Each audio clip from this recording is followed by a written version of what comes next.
Viu, pessoal, eu iniciei aqui a gravação, a projeção, tá aparecendo para vocês aqui? Sim, tá aparecendo. Tá aparecendo a Aurélia aqui? Sim. Tá aparecendo. Tu só tem que. Eu nunca sei dizer o nome disso, acho que é ampliar, mas. Ah, tá.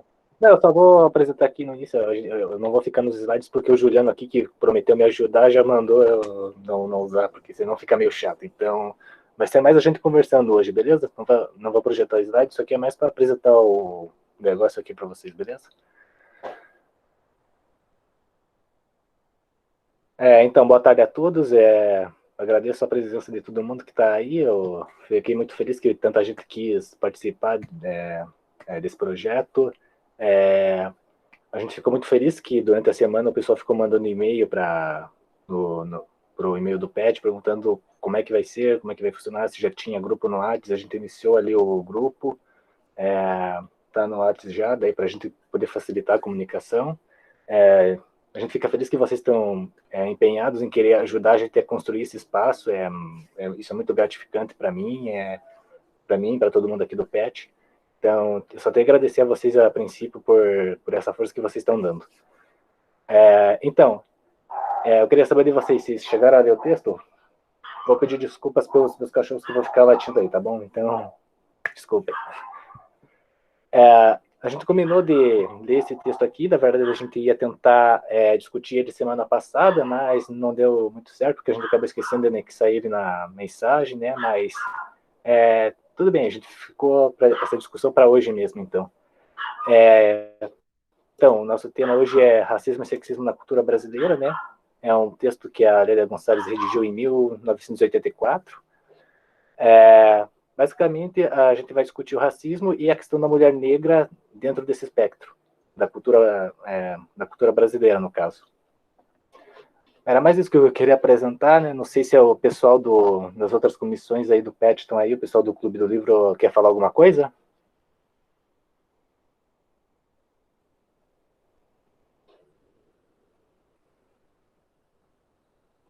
Vocês têm alguém aí? Opa!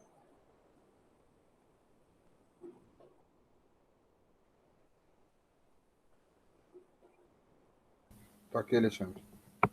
Tá, beleza. Um pouquinho. Sim, Martinho, eu posso enviar depois os slides. Eles estão meio feios porque eu coloquei muita citação, então eu teria que enxugar eles, mas eu posso enviar. Tá, ou envia no e-mail também, né? Às vezes é melhor. Uhum. Obrigada. Sim. Então, na verdade, só um pouquinho, peraí. Cadê? Não sei se dá para ver aqui esse drive aqui que eu montei. Sim, dá para ver. Então, a gente vai disponibilizar para vocês esse link aqui, para vocês terem acesso a alguns livros, alguns artigos que a gente reuniu, né? Eu vou anexar, quando eu puder, eu vou anexar os slides aí, depois de estarem mais bonitinhos, né? Para vocês terem acesso. Tá. Qualquer coisa, já mandou o link aqui, então, peraí. Cadê?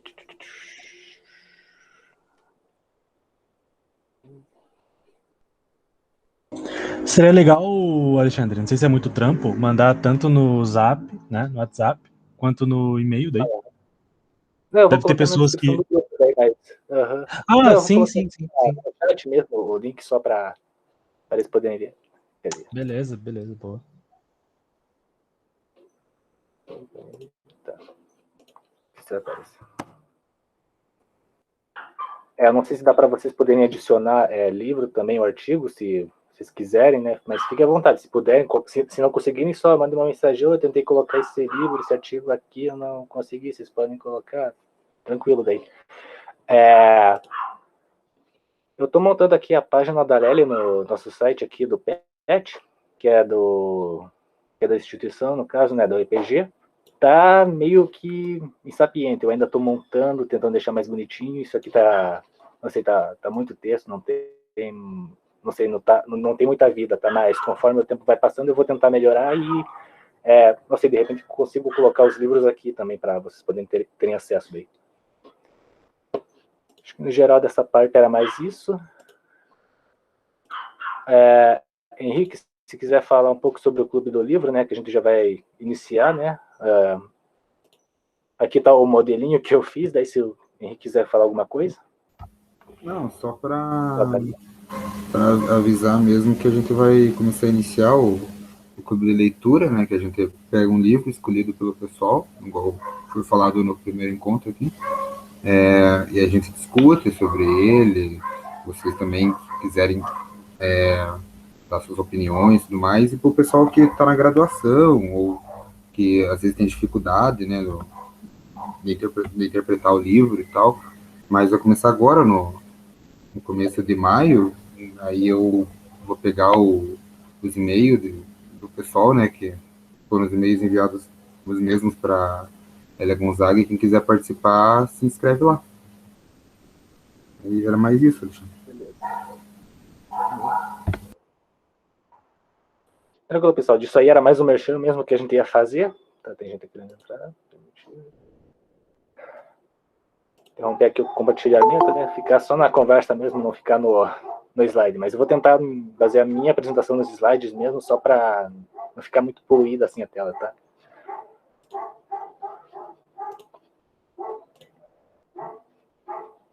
Juliano, você está aí? Tô. Se quiser se apresentar aí. Pessoal, esse aí é o Juliano, ele é do grupo, é do Coletivo Negro, né? E ele combinou de me ajudar hoje aqui. Olá, pessoas. Espero que todos estejam minimamente bem e com um pouco de esperança. E que seja um diálogo bacana para todos e todas. Valeu, peraí.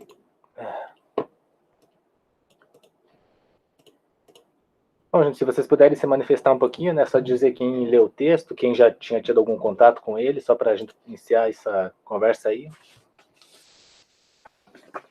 Pode se manifestar no chat mesmo, fique à vontade. Ludmila, pode falar. Eu já conheci o texto por causa da... Esqueci, Nathalie Neri. Ela já falou muito desse texto. E ontem, em uma reunião, eu estou fazendo um curso sobre negritude e falaram desse texto. A gente leu uma parte desse texto. Então, eu já tinha tido algum contato, mas eu li ele de novo para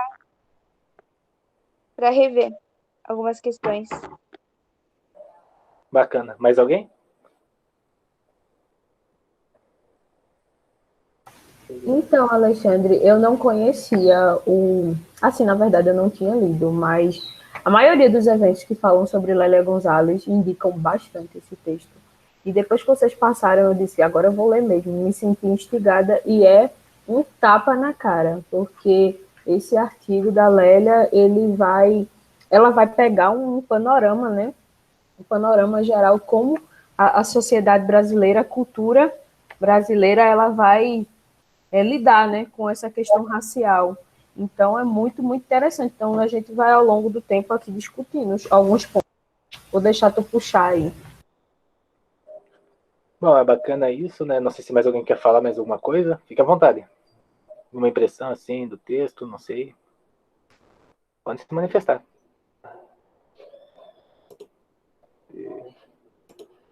Eu acho também, Alexandre, que coisas que acontecem, sabe, no dia a dia da gente, que às vezes passam despercebidos, ou que, não sei, é porque o racismo é uma coisa tão complexa, sabe, que a gente tem que estar sempre buscando informação, é como se fosse um véu, né, e aos poucos a gente vai tirando. E aí, quando a gente pega textos como da Lélia Gonzalez, da Angela Davis e tantas outras intelectuais negras, é que aí a gente vai percebendo, né? Beleza, obrigado. Mais alguém?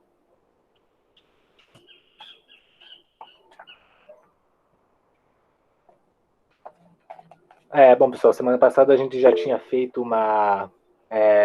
questões do cotidiano. Beleza, obrigado.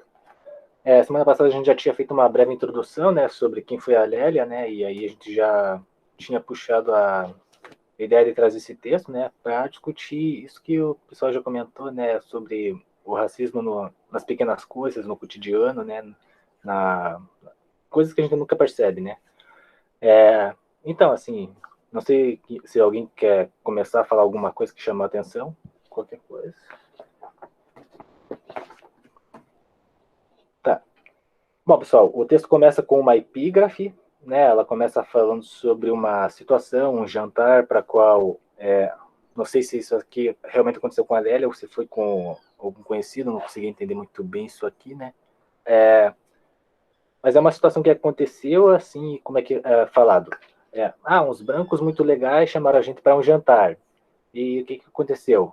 Eles vão ter que sentar no cantinho ali, porque os brancos teriam escrito um livro sobre eles, no caso, os negros. E o que estava acontecendo? Estava acontecendo que seria uma... como vou dizer?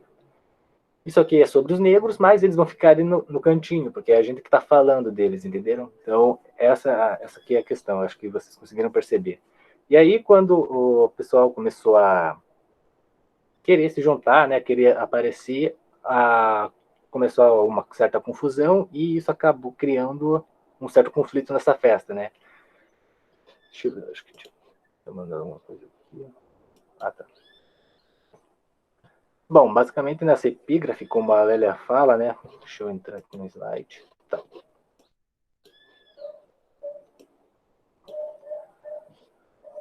Bom, ela começa a falar sobre essa questão o mito da democracia racial, né? Que estava acontecendo ali no meio daquele jantar, porque são os brancos bonzinhos que estão nos ajudando, nos educando, alguma coisa nesse sentido. E aí, quando os negros querem ter a voz deles, sabe, nesse momento, não, vocês têm que ficar quietos, é a gente que está mandando, entendem? Isso é interessante, que é isso que ela tenta chamar a atenção mesmo, sobre como o mito acaba sendo quebrado nesses momentos. E aí ela começa a falar, né, do caso da perspectiva dela, né, como uma mulher negra, e tem já a segunda parte ali do segundo parágrafo mesmo, né, ela começa a falar que o lugar em que nos situamos determinará nossa interpretação sobre o duplo fenômeno do racismo e do sexismo. Para nós, o racismo não se constitui como um sintoma de uma característica, a neurose cultural brasileira. Daí, assim, esse aí já é o diagnóstico que ela usa, né? Uma neurose. O que seria uma neurose? A gente já tenta pensar assim, a primeira coisa que vem à nossa cabeça é uma doença mental, é uma coisa que a gente não consegue aceitar que existe, como se a gente fosse louco e não consegue aceitar a realidade. Ou seja, tá ali, o racismo existe, mas ninguém é racista. Ou então você começa a fazer uma certa comparação. Aqui existe racismo, mas lá é pior. Aqui a gente é mais bonzinho. Provavelmente essas falas vocês já devem ter ouvido muito por aí, né? Acho que todo mundo já escutou, pelo menos, de algum tio, algum familiar, ou algum político na televisão, né? Peraí, tá. Bom, daí ela começa a falar sobre aqueles sinônimos, né, de mulher negra, né, ou melhor dizendo, né, alguns conceitos, como mulata, doméstica e mãe preta. Daí ela começa a falar sobre o fato é que, enquanto mulher negra, sentimos a necessidade de aprofundar nossa reflexão ao invés de continuarmos na reprodução e na repetição de modelos que nos eram oferecidos pelo esforço de investigação das ciências sociais.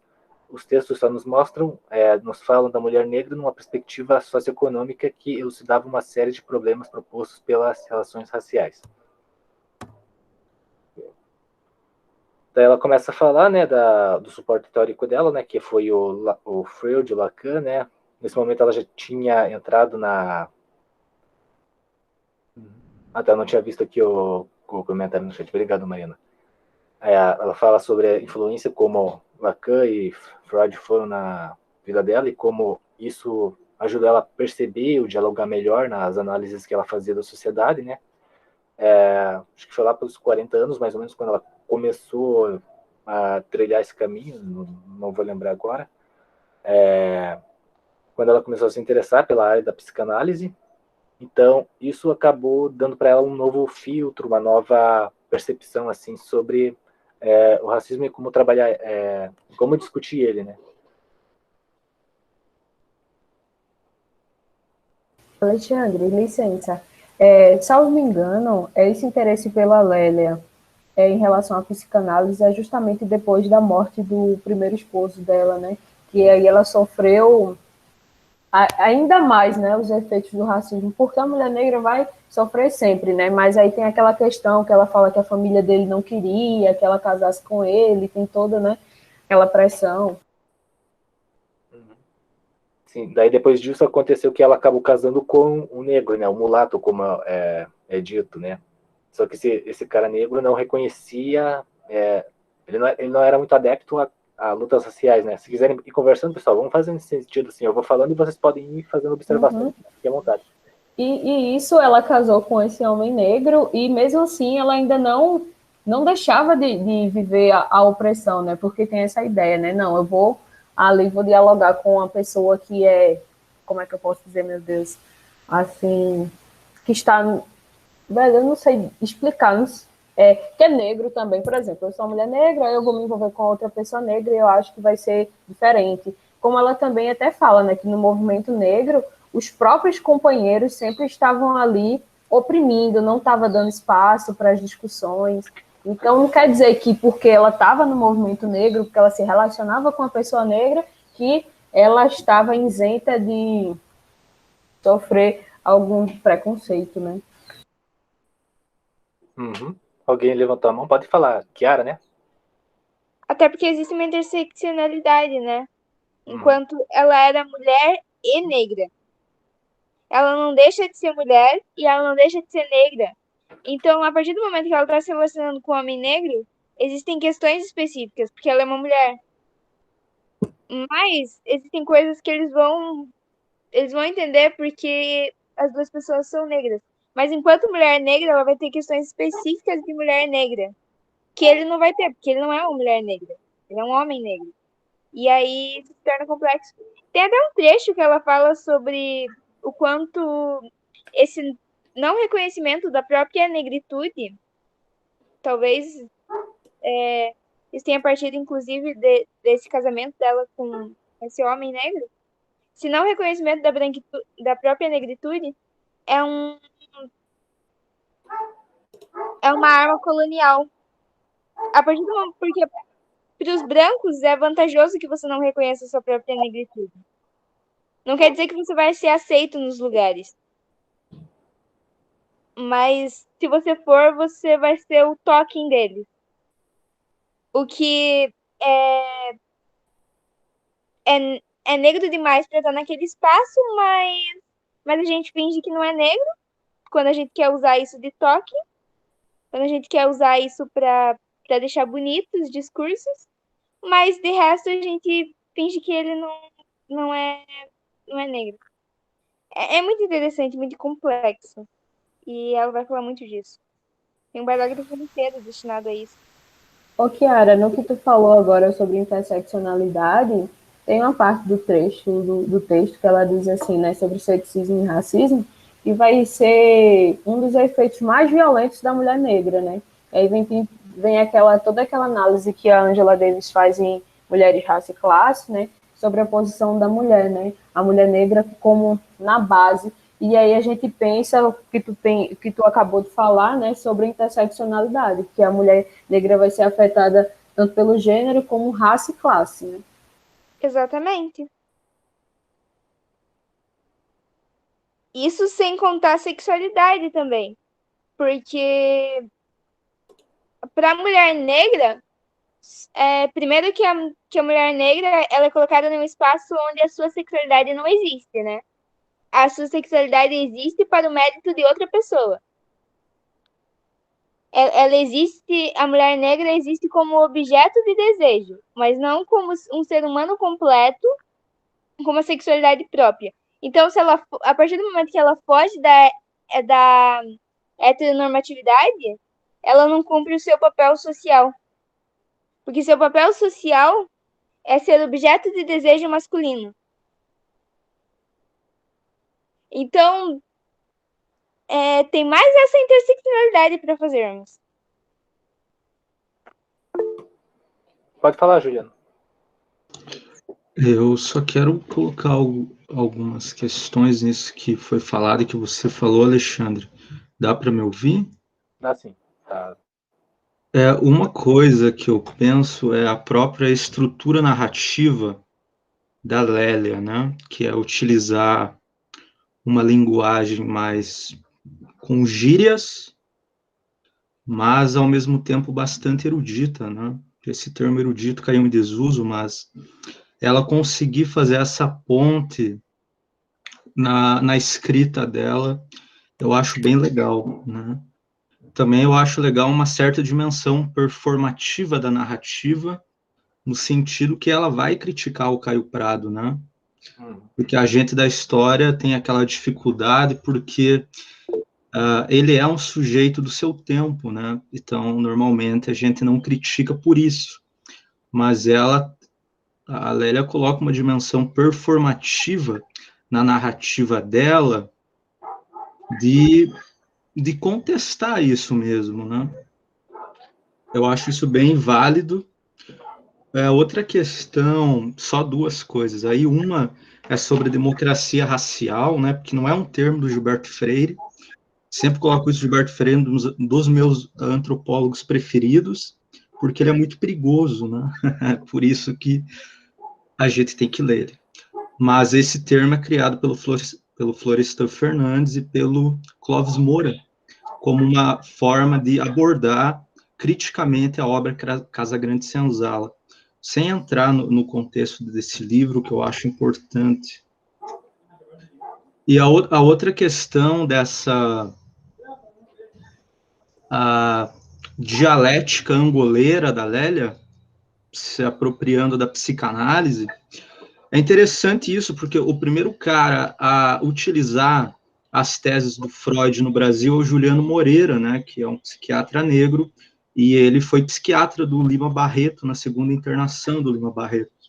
A Virgínia Bicudo, outra intelectual, também vai se apropriar da psicanálise para pensar algumas coisas. E a Lélia também, né, então tem uma recepção da psicanálise no pensamento antirracista brasileiro, que eu acho bastante válido, né? Também vejo que a apropriação que a Lélia faz sobre a psicanálise é muito mais pensando na dimensão de uma possibilidade crítica do social, né? A psicanálise como um discurso crítico da sociedade, não exatamente como um método estritamente terapêutico, né? Mas com uma perspectiva de um discurso crítico mesmo. E logicamente, que há influência do Fanon, vejo muita influência do Fanon na Lélia, do modo que ela se apropria para pensar a construção do lugar da mulher negra na sociedade brasileira, no interior da especificidade da formação social e racial do Brasil. Eu vejo essa influência muito forte, e ela conseguir mediar essas duas questões, tanto a escrita de si, né, o próprio corpo dela está no texto, né, as carnes negras estão em fricção com a narrativa. E ela mobilizar isso, o histórico de luta dela, com as teorias assim que estão sendo lidas na academia, eu acho muito bacana, sabe? Eu acho isso algo que tem que ser feito mais, né? Mas, enfim, são essas considerações iniciais. Beleza, valeu.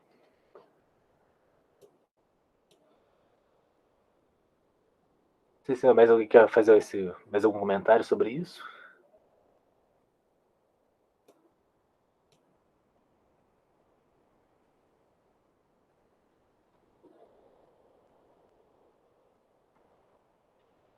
Tá, então, assim, tem uma fala da Lely que, assim, o lixo vai falar e numa boa.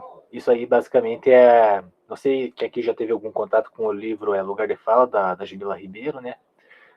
Basicamente, aquele livro começa com uma fala parecida com essa, né? É referenciada essa fala, e o livro também termina com esse termo. Eu não cheguei a ler, só dei uma folhada, mas é interessante também a gente ver como a influência da Lélia é forte, nesse sentido de mostrar o lugar da mulher, tanto não só na cultura, assim, mas também a forma como ela quer dar a voz às mulheres, tipo, nesse momento. O pessoal comentou aí sobre a questão da interseccionalidade, né? A gente está com a ideia de discutir isso mais para frente também, né? E assim, a Lélia se coloca também, por isso que vocês já comentaram, né? O pessoal falou que dentro do movimento negro ela sofria machismo, no movimento feminista ela vai sofrer racismo, então não importa para onde ela vá, ela vai sofrer uma certa vai ser uma certa repressão. Então, assim, a mulher negra está num espectro que é de dupla opressão, não importa para onde ela vá, ela vai ter essa carga. Deixa eu ver aqui. Alexandre, nessa parte que tu falou, que é bem conhecida, né, o trecho da Lélia que ela fala, o lixo vai falar em uma boa, ela diz que a população negra, ela é colocada no lixo, né, pela sociedade. E é uma população que ela não tem vez, ela não tem voz, e aí tem uma parte também que ela diz que é como se nós fôssemos tratados como crianças, né? E fala na terceira pessoa. Então, alguém tem que falar pela gente. Eu acho que aquela epígrafe que tu falou, primeiramente, é justamente isso. Era um evento, né? Organizado por pessoas negras, mas que falava de pessoas negras, e as pessoas negras queriam falar e não estavam tendo voz naquele momento. E aí começa toda aquela confusão, né?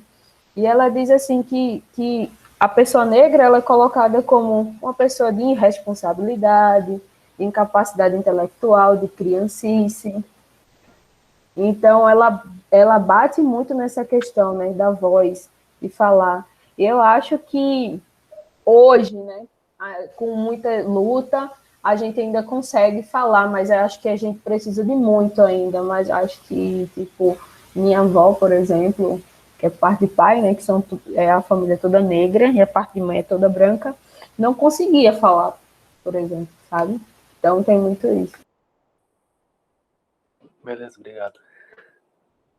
Muito legal essa tua fala.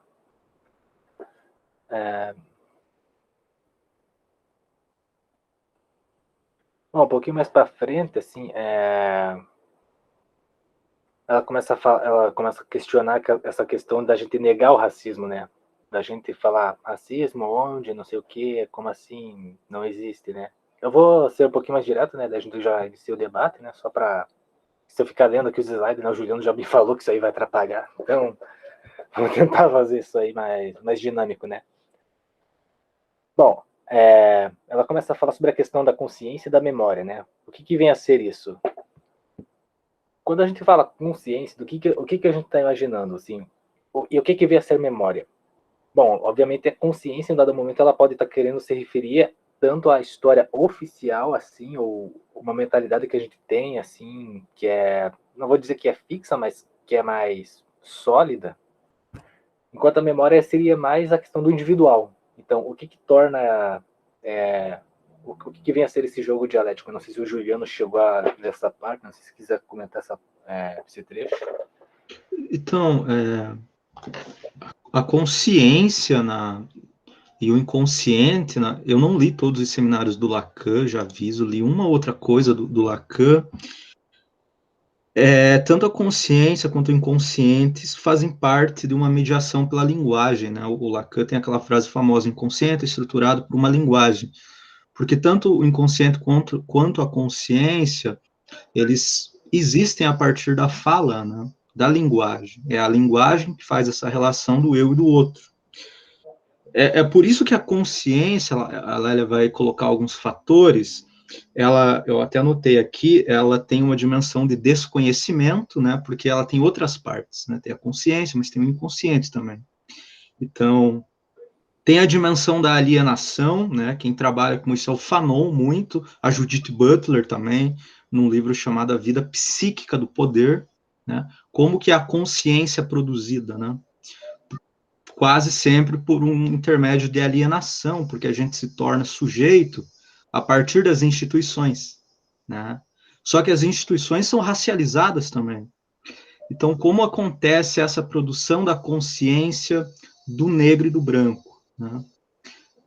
Quase sempre por meio de alienação das nossas próprias condições, né? Na escola, por exemplo, quando a gente sofre bullying por ser negro ou coisa do tipo, essa já é uma alienação, ou seja, eu estou desconfiando da minha autoestima, né?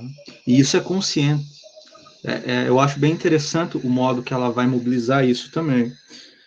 E uma coisa que é muito lacaniana, que a consciência é o lugar do discurso, né? Ela vai falar isso, porque é algo que você pode discursar sobre, né?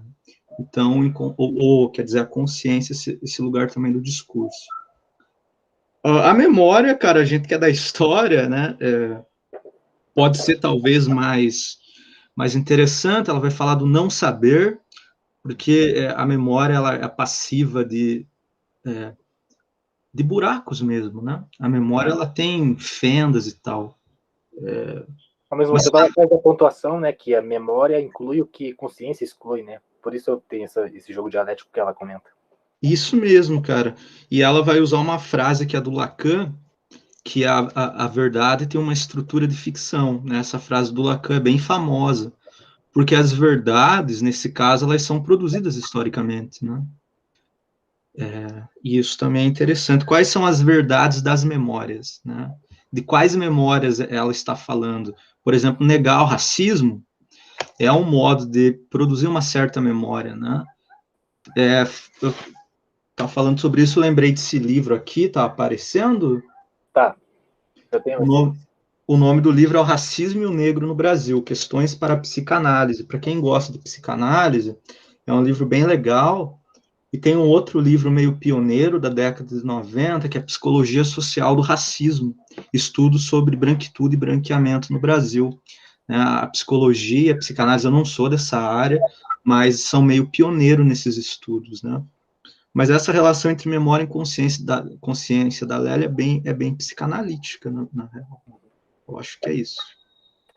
Bom, eram mais esses apontamentos que eu tinha para fazer da primeira parte, né? Eu esqueci de falar que o texto é dividido em 3, né? A primeira parte é como é que a gente fica, né? É bacana a gente ver a forma como ela usa o chamado português, tanto na construção do texto, como também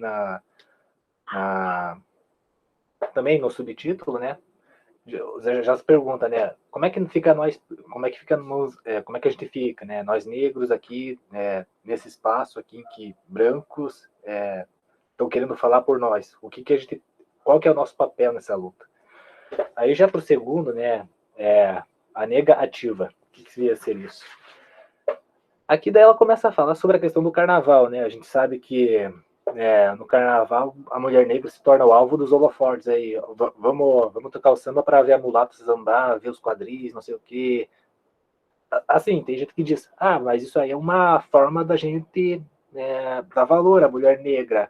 É um valor, mas esse valor ao mesmo tempo é um valor de objetificação, assim, em um dado momento. Então ela acaba sendo sexualizada, ela acaba sendo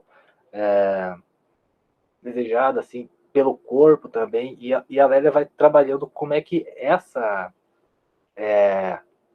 imagem foi construída, assim, ao longo do tempo, né? E, pelo menos, quais foram as raízes que permitiram que essa imagem fosse concebida, né? Bom, então, ela já começa a falar, né, que Carnaval, Rio de Janeiro, Brasil, essas já seriam as palavras de ordem, né? Bebida, mulher e samba, todo mundo obedece e cumpre. Aí ela já começa a falar sobre o mito que se trata é a de reencarnar aqui, é o da democracia racial, e é justamente no momento do rito carnavalesco que o mito é atualizado com toda a sua força simbólica. Então aqui basicamente a gente vê a mulher sendo objetificada, assim, sendo valorizada pelo corpo, pela forma como ela dança e tudo mais. E aí ela começa também a trabalhar em cima daquelas coisinhas que a gente já tinha discutido, né, sobre mulata, como é? Alexandre, e esse trechinho, né, é uma espécie de marchinha, não entendo bem, que é do Lamartine Bavo, que ontem eu estava numa aula e exatamente falaram sobre isso, né, que é uma música bem conhecida. E no decorrer da música diz assim, que assim, o cara ele pretende ficar com essa mulher negra porque ele diz que a cor não pega, sabe? Aí tem uma questão bem problemática aí, que a gente pode analisar, que é o cara que ele vai querer ficar com a mulher, porque ele sabe que não pega, mas é uma questão assim, eu vou ficar contigo, mas eu não vou te assumir. Que a mulher negra, ela não serve para um relacionamento, né? Aí a gente vê essa questão do amor, né, relacionada à mulher. Isso que tu estás falando na época do carnaval, que é uma mulher bem, que é exaltada, que é vista como rainha, mas que no cotidiano é uma mulher que está trabalhando muitas vezes em serviços que são extremamente opressores, né? É uma empregada doméstica, é uma faxineira. E tem lá no livro do O que faz Brasil, Brasil, do Roberto da Mata, que tem uma ilustração bem bonita, que a mulher negra, ela está trabalhando na cozinha e à noite ela está na Sapucaí, vestida lá com porta-bandeira, e eu acho que isso é uma questão bem interessante. Então, a Lélia, ela fala assim, que nós, mulheres negras, somos mais essa mulher do cotidiano, essa mulher desvalorizada, sabe? Essa trabalhadora, do que essa mulher que está no carnaval, que é valorizada uma vez no ano. Pode falar, Kiara. Duas coisas sobre essa questão do lugar doméstico e a relação com a escravidão que ela fala. Tem uma mulher que produz sobre isso, ela é historiadora, está fazendo mestrado. Atualmente ela mora na Colômbia. Ela tem uma página chamada Ela é Só a Babá. E ela produz o mestrado dela sobre isso. Acompanhem ela, que vale muito a pena. E tem uma questão que a Lélia fala em um momento que remete às questões emocionais e tudo mais, e sobre o quanto o amor é negado à mulher negra. E sobre o quanto o amor é negado a pessoas negras em geral. A solidão dos corpos negros. E ela vai falar sobre o quanto na época da escravidão o homem branco, querendo usufruir do corpo da mulher negra, não permitia que houvessem homens negros circundando aquela mulher. Então, ele não queria que houvesse concorrentes, mas aquela mulher não servia para ser assumida, ela não servia para ser esposa. Ela servia para ser a amante, o objeto de desejo. E aí se nega a possibilidade do amor preto. Até hoje se nega a possibilidade de pessoas pretas se amarem. E aí a gente pode pensar sobre o quanto amor preto é revolucionário e tudo mais. E não só no âmbito romântico, mas nos diversos âmbitos da nossa vida. Porque a solidão da mulher preta vai muito além do que só relacionamentos românticos. Afrocentrar, o que todo mundo fala sobre afrocentrar, afrofuturismo, nunca foi só sobre beijar pessoas pretas. Sempre foi sobre construir espaços com pessoas pretas. Sobre compartilharmos experiências, porque isso nos foi negado por muito tempo. Claro que inclui o âmbito romântico, porque isso também nos foi negado, mas não é só. E é importante pensarmos nessas questões. Enfim, sigam Ela é Só a Babá, vale muito a pena, a Janaína é incrível. Mas estejam preparados para todo dia tomar uns tapas na cara, bem dado. Mas nossa, bem dado.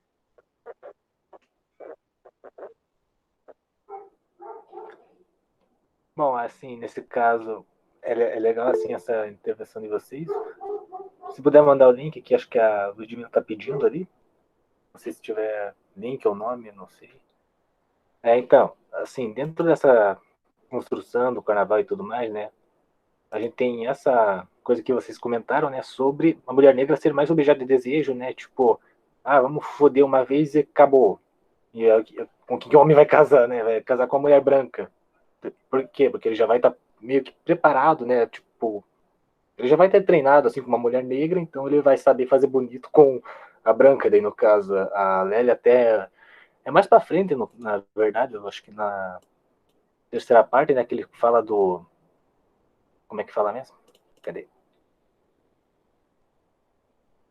Da chamada caatinga de crioula, que tipo, isso aí era o cheiro que acabava atraindo o homem branco, né? Deixava ele excitado. Servia como se fosse uma espécie de Viagra, no caso do homem, acaba broxando. É meio constrangedor a gente pensar nessa situação, né? Imagina só, tipo, é o cheiro da mulher negra, assim, da roupa dela, que vai fazer com que o homem se excite, né? E aí, quem é que vai receber o prazer? Quem é que vai receber o amor? Vai ser a mulher branca, a mulher negra é só objeto de prazer. Então é bacana a gente fazer essa.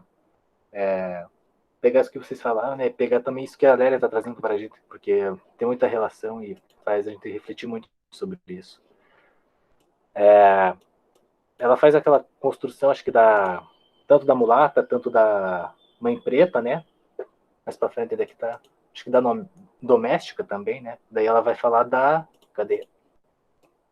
Tô meio perdido, gente, desculpa. O que seria a mucamba, não é? Que seria basicamente a escrava negra, moça de estimação, que era acolhida para auxiliar nos serviços caseiros, né? Ou acompanhar pessoas da família, que por vezes seria a ama de leite, né? No caso, seria a empregadinha, né? O que acontece, né? Essa mulher vai ser a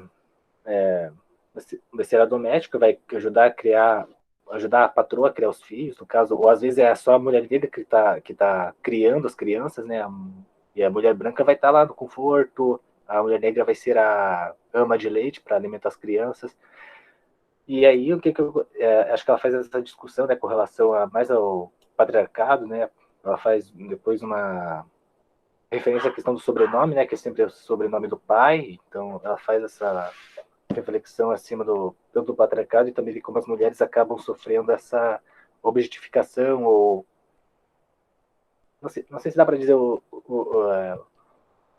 objetificação, não sei qual que seria a palavra, mas parece que é muito o tratamento que ela vai receber vai ser totalmente arbitrário, simplesmente pela cor da pele e também pelo serviço que ela vai estar prestando à família, no caso.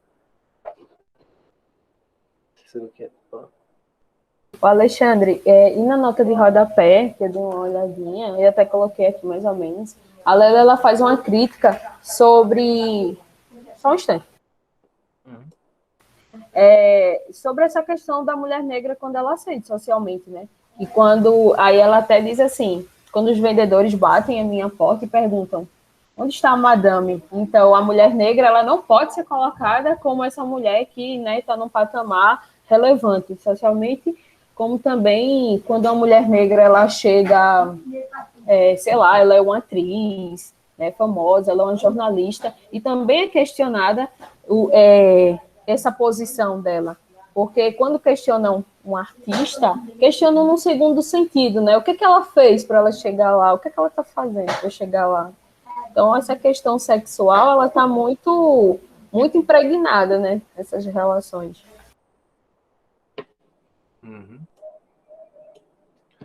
Ela comenta sobre, se você é parado na rua, você é artista, não sei o quê, no caso, você tem que ter feito alguma coisa para ter essa ascensão social, né?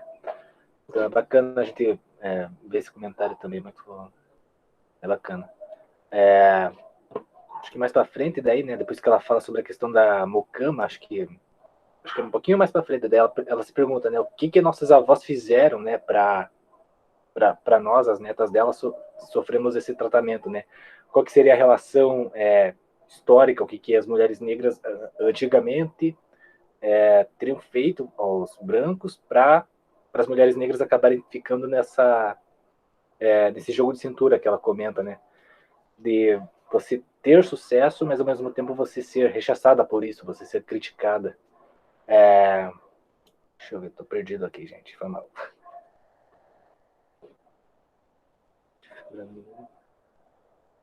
Bom, daí ela começa a fazer essa relação da mulata e da doméstica, né, com relação à mucama também, que seria a partir dessa figura na qual esses conceitos teriam sido, não sei dizer se começaram a enraizar desse momento ou começaram a ganhar uma certa margem, né? Bom, com relação à doméstica, ela coloca dessa forma. Quanto à doméstica, ela nada mais é do que a mucama permitida e da prestação de bens e serviços, ou seja, o burro de carga que carrega a sua família e a dos outros nas costas. Aqui é interessante que ela está comentando que assim, a mucama, no caso, vai ser indesejável a todo momento. Ela só vai ser desejada quando precisam dela, quando precisam de um serviço, quando é para cuidar das crianças ou algum serviço doméstico, assim, no caso, né? Eu não sei se isso aqui é no... Acho que ainda é na segunda parte ainda, tá? Mas aí ela fala que no nosso registro é outro, vamos dar uma chamadinha também. Pelo exposto, a gente tem a invenção de que o branco não trepa, mas comete ato sexual. E ela começa a chamar a atenção para essa coisa da mulher negra ser objetificada novamente, né? Que chama tesão de necessidade, e ainda por cima, que só animal tira sarro. Isso aí é interessante. Assim, parece que só homem branco sabe transar, tipo, negro é só pra, tipo, fazer filho, no caso, e parece que ela tá chamando a atenção para esse aspecto. Também,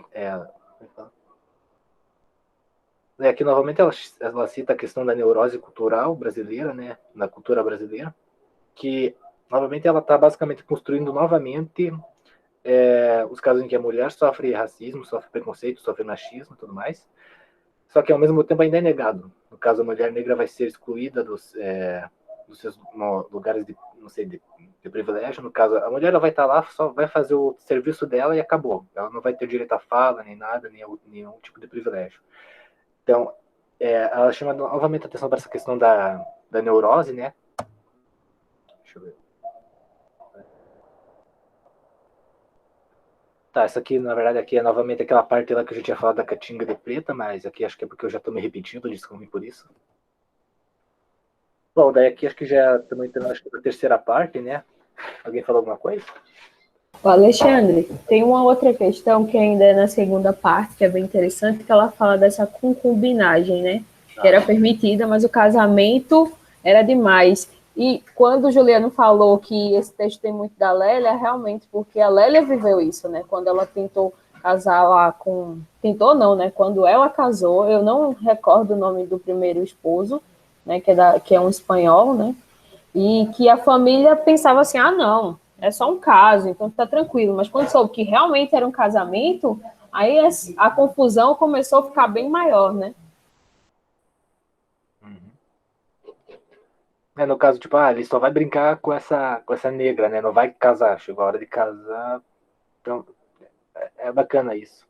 Ela fala, como você comentou, ela fala tanto das coisas que ela sofre, como também ela começa a analisar isso historicamente, também pela questão pelo filtro da psicanálise, né? Que é basicamente a linha de raciocínio que ela está usando para construir esse texto. Ela usa a vivência dela, então é bacana a gente ver isso. Como o Juliano falou, ela usa o corpo dela para escrever não só o texto, mas também o discurso dela. Da segunda parte era isso, né? Não sei se... que eu tinha esquecido uma coisa, não sei. Mas é legal esse apontamento. Não sei se já dá para entrar na terceira parte, né? Ela começa assim, muita milonga para uma mironga. Não sei bem o que é isso, tá? Não sei se alguém souber o significado e quiser comentar. Ou eu que li errado, não sei. Eu sou meio analfabeto, gente, desculpem.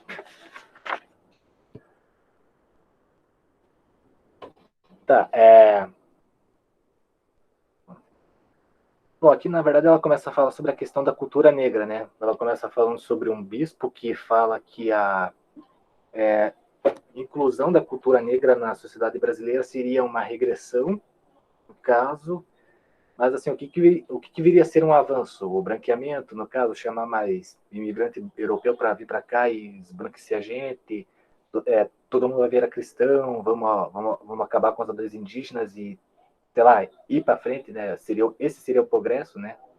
Não sei se não sei se essa viria a ser a predileção dele do que seria uma sociedade avançada, né? Tipo, apagar a cultura negra, no caso, acho que seria mais um... Eu acho que para ele seria uma faxina, assim. Então, para ele, quanto mais incluíssemos a cultura negra, para ele seria um atraso, assim.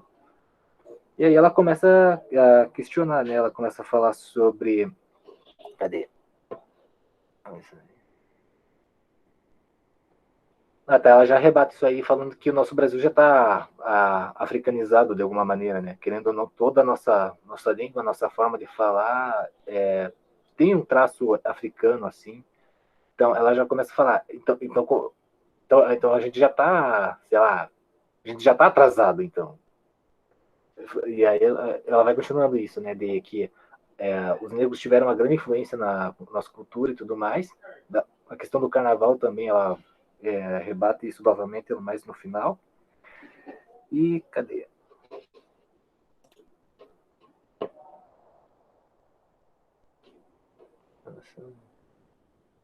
Podem ir falando, gente, eu tô meio perdido aqui. Alexandre, eu quero dizer ainda uma coisa sobre a segunda parte, que foi sobre a questão do mito da democracia racial, que ela fala assim, que no carnaval, né, aparentemente parece uma festa bem democrática, em que todos brincam e se relacionam numa boa, né? E aí, o que é que parece? Parece que a gente realmente não vive um racismo, por causa desse momento. Então, é aí que ela fala que o mito da democracia racial ele vai ganhar uma força simbólica, porque por esse momento, que é um momento de grande visibilidade, acredito que mundial, né, vamos dizer assim, as pessoas realmente acham que é tudo tranquilo, que não existe esse conflito, que o Brasil é realmente um paraíso.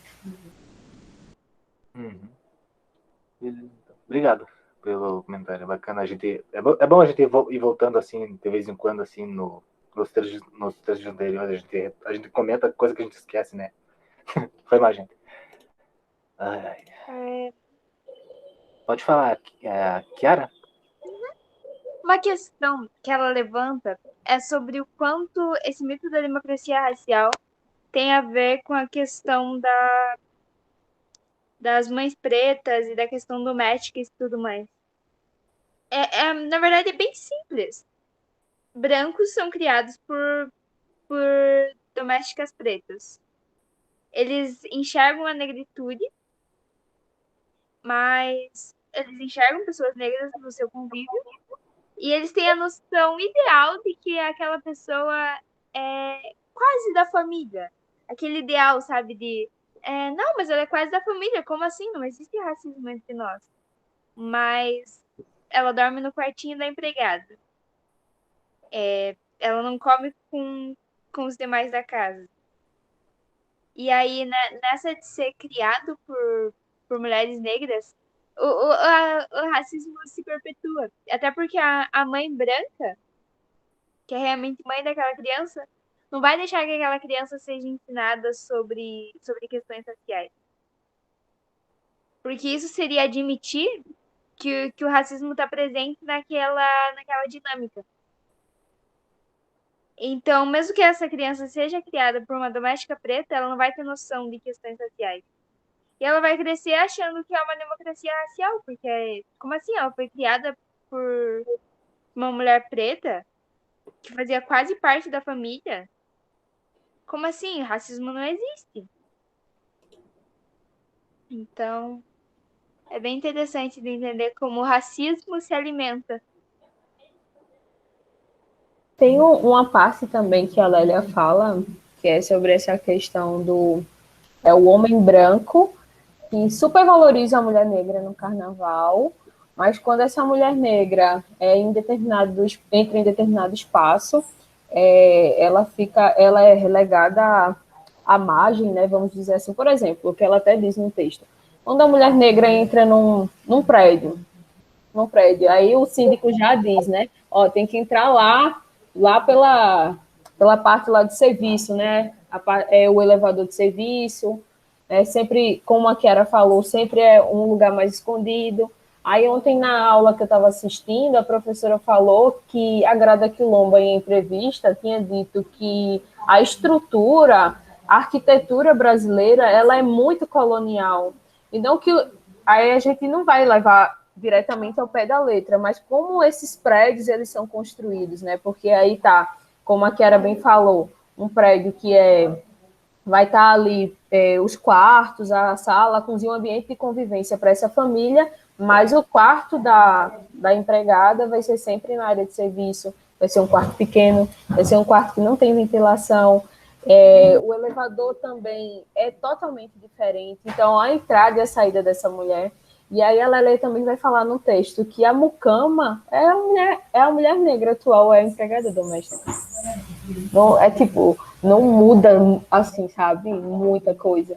E quando você vai analisando questões assim cotidianas, você fica bem assustado, porque a gente está tirando o véu ainda. A gente ainda está limpando a vista, né? Isso que a Mariana diz sobre o lugar da discriminação tem a ver também com a citação que ela faz do próprio texto dela, do texto dela de 79, que é o lugar natural, né? Que o lugar natural já colocado desde a colonialidade e vai passando por todo o processo histórico, o lugar natural do negro é o lugar de precariedade. Então, não tem a branquitude, as questões raciais, ela não abre outro espaço, né? E toda a discriminação vai vir dessa questão do lugar natural que já está colocado, já está posto. E também da não possibilidade de mobilidade, né? Dentro de uma sociedade. Ô, Mayara, e isso que tu falou é bem interessante, porque a Lélia também ela mostra os dois lados, né? Porque chega um momento que ela diz assim, as pessoas brancas, é o que está reservado para as pessoas brancas, assim, a gente não vai generalizar, claro, mas aí a gente está falando numa visão que a gente conhece do Brasil, né? Da classe média alta, vai viver num ambiente mais agradável, em prédios, condomínios, com segurança, com boa educação, saúde, e a população negra, no geral, o que é reservada? Geralmente vivem em ambientes com insegurança, assim, geral, né? É insegurança no geral. É o que a gente está vendo atualmente na pandemia. É insegurança em relação à alimentação, à saúde, ao bem-estar. Então, é isso mesmo, Mayara. Essa normatização, né, do lugar do negro. Eu acho que estamos aí para quebrar paradigmas, mas ainda é bem complicado. Tem muita gente negra que está ainda nesse ambiente, né, nesse espaço, e está sendo normatizado. O homem negro sempre vai... E ela fala, né, dessa questão da perseguição policial também, né?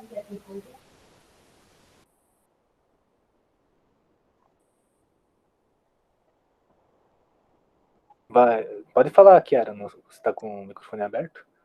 Sim. Eu ia falar sobre o quanto muitas vezes está implícito dentro dos discursos sobre questões domésticas e tal, sobre o quanto a gente não fala sobre estupro de mulheres domésticas.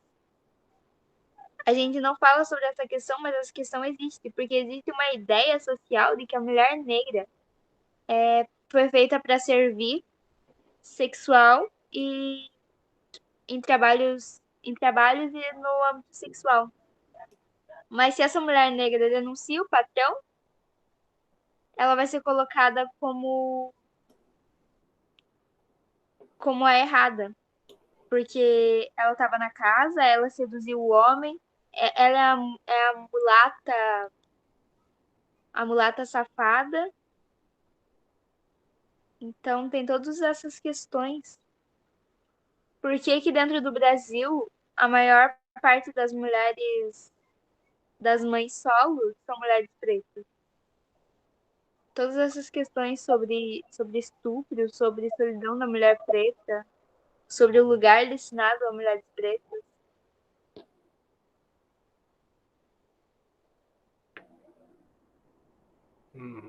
E ainda nessa condição, o homem negro sempre relegado ao quê, né? À perseguição policial, à morte, né? Ao presídio, que ela fala dessa questão, né, da superlotação dos presídios, e quem é que está lá no presídio, quem é a maioria, né? Sim. E ainda por cima ela faz uma colocação,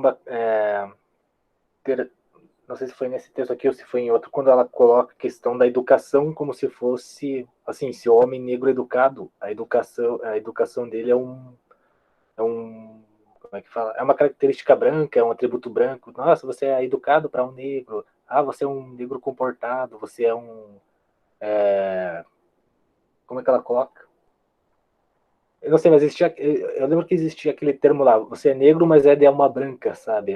Também ela coloca a questão de que você, a partir do momento que você pega o jornal para abrir os classificados, tem lá, pedimos boa aparência, pedimos isso, pedimos aquilo, daí você tem que chegar lá, o que a mulher tem que fazer? Se a mulher é negra, tem cabelo afro, tem que amarrar, tem que esconder, tem que tentar deixar ele o menos visível possível.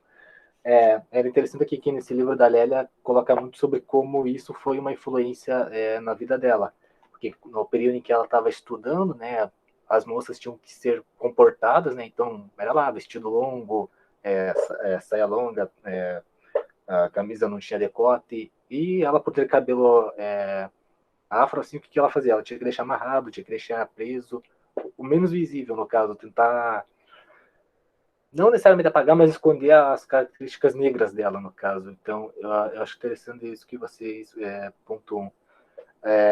Principalmente porque ela vai construindo por cima, né? Vamos só finalizar essa parte do texto, né? Daí a gente já abre para uma discussão geral, né? Mas ela também coloca que a construção da mulata, né? Basicamente é uma construção portuguesa, né? Então, não sei se foi isso que ela disse ou eu que entendi errado, né? Alexandre, essa parte é bem interessante porque é como se o português inventou a mulata, né? Isso é muito bacana analisar, porque também é uma frase parecida com a do Fanon no Pele Negra, Máscaras Brancas. Eu já falei para você que na África não haviam negros antes da colonização. O negro é uma invenção da modernidade. O negro e o branco são invenções coloniais, né? Eu acho legal essa perspectiva crítica, né? Até para a gente quebrar um certo essencialismo, que era a crítica do Fanon à negritude, né? De abraçar uma certa identidade muito essencializante.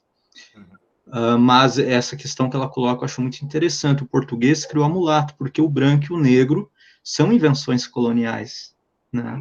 Eu lembro que você comentou, acho que no primeiro ano lá, você falou, o negro é um conceito. Não lembro lá em que momento da conversa você tinha falado isso. E, tipo, eu nunca tinha pensado nisso, porque eu tinha saído do ensino médio com a cabeça, existem brancos, negros, isso. Eu nunca tinha pensado em como isso foi construído, sabe? Então, é bacana a gente pensar nessa questão. Perfeito, mesmo se estende para gênero. Perfeito. Quando ela coloca isso de como foi o português que construiu a mulata, né? Ou seja, como o Juliano falou, né? É um atributo colonizado, assim. Então, quando a gente fala mulata, o que a gente está imaginando é o nosso imaginário que foi colonizado e às vezes a gente não se depara com isso. A gente vê, sei lá, as escolas sambando, né? A Lélia coloca, a gente vê as cores duplas, lá, as negras dançando e tudo mais e não percebe como, às vezes, existem falas colonizadas, sei lá, nas letras de carnaval, lá vem a mulata, lá vem os negros bons, não sei o quê. Então, tipo, é interessante a gente ter essa noção, assim. Deixa eu ver, tem uma parte aqui na qual eu tô perdido, cadê? Daí ela coloca, mulata é crioula, ou seja, negra nascida no Brasil, não importando as construções baseadas nos diferentes tons de pele. Isso aí tem mais a ver com as explicações do saber constituído do que com o conhecimento, né? Bom, daí ali ela comenta sobre a questão da dialética do senhor e do escravo, né? Que como o senhor acaba pegando alguns traços assim da cultura africana, e às vezes acaba, ou pelo menos tenta suprimir assim a cultura dos criados, assim. Por exemplo, tá lá um grupo de escravos praticando capoeira. Você imagina qual que vai ser a relação do patrão, né? Ele vai tentar reprimir, ele não vai entender se aquilo ali realmente é uma dança ou é uma luta, e o que vai acontecer? Ele vai tentar, nossa, como é que dá para dizer? Acho que reprimir ou pelo menos apagar ou tornar o mais banal possível, dizer que essa cultura é de preto, aí que a gente começa a falar de que tudo que seja de preto é ruim. A gente tem essa construção, vamos trabalhar que amanhã é dia de preto. Aqui em casa sempre existe essa fala. Não sei o que, magia negra. Então, todo momento negro vai ser colocado como uma coisa depreciativa, uma coisa que a gente tem que se afastar, ou um traço negativo assim para a cultura. Bom, vamos só tentar finalizar aqui, né? Acho que é mais essa última fala dela mesmo, né? Se a batalha discursiva em termos de cultura brasileira foi ganha pelo negro, que terá ocorrido com aquele que, segundo os cálculos dele, ocuparia o lugar do senhor, né? Estamos falando do europeu, do branco, do dominador, desmancando o lugar do pai. Do pai, ele só pode ser, como se diz o Magno, o tio ou o corno. É legal que ela dá essa cutucada, só pode ser o corno, do mesmo modo que a europeia acabou sendo a outra. No caso, assim, a gente já falou sobre como às vezes a cultura negra acaba sendo reprimida e às vezes o europeu está dizendo que a história do Brasil começou quando os europeus chegaram aqui, a nossa cultura se dá graças à colonização, não sei o que. Então, é basicamente o corno, no caso, tentando assumir a cultura atual, o descendente do europeu, tentando dizer que a gente conseguiu, isso aqui é filha nossa, a gente deve isso aos europeus, quando não. Tanto os indígenas como os africanos tiveram uma influência e parece que eles estão, não sei, parece que estão lutando com a relação à paternidade da cultura, né? Não sei, em alguns momentos nessa batalha do discurso. Acho que era mais isso mesmo para falar sobre o texto, né? Então, não sei se eu consegui me expressar bem, não, desculpa aí minhas falhas, tá? Então, peço desculpa por isso, eu vou tentar melhorar para os próximos encontros, vou tentar me organizar melhor. E agradeço, assim, pelas intervenções, tanto da Chiara, quanto da Mariana e da Mayara, né, que falou, né? Então, obrigado, gente. Então, acho que está aberto o debate, né? Vocês podem falar o que acharam, podem ficar à vontade. Se quiserem me criticar também, podem mandar se organize melhor, piada. Você pode me criticar, gente. Isso aqui é para a gente melhorar o espaço aqui. Fique à vontade. Se quiserem levantar a mão, se inscrever ou só falar mesmo.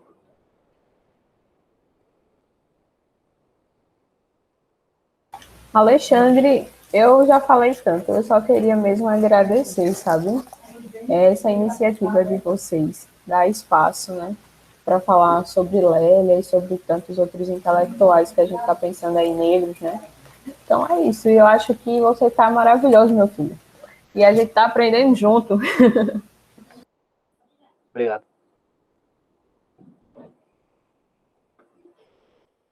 Eu queria falar assim que o melhor de tudo não é só a gente estar discutindo o texto, é vocês se colocando aqui e falar das experiências, porque a gente pode falar 2 horas de um texto, mas eu acho que é a experiência que torna a gente engrandece, a gente enriquece a discussão. Então, eu acho que quando você fala, Mariana, da tua vida, assim, em alguns momentos, né, da tua relação, né, eu acho que isso torna aqui a discussão muito rica. Então, isso é muito bacana. Eu estou muito feliz porque aqui a maioria das pessoas são mulheres negras, então isso torna um espaço muito especial, assim. A gente não quer que isso aqui se torne como aquele jantar que a Lélia falou no começo, que os brancos chamaram as pessoas para vir ali, vamos ver aqui que a gente vai falar sobre negros. Não, a gente quer que isso aqui seja o espaço de vocês, tá? Esse aqui é tanto o lugar de fala de vocês, como também o lugar em que vocês podem trocar experiências umas com as outras, com a gente também, a gente está aqui mais para abrir o espaço mesmo. Mais alguém que quer falar, por favor? Mas fique à vontade.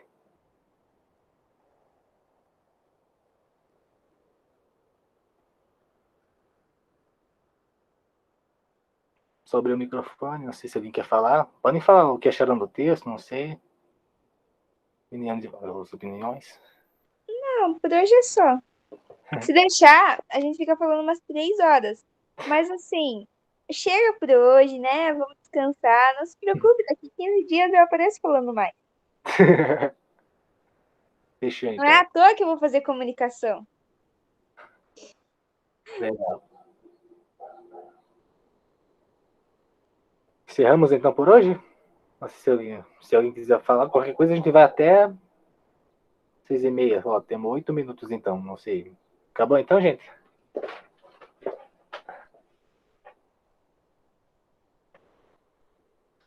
Tá, então, muito obrigado a todos por isso. A gente, foi muito bacana esse segundo encontro.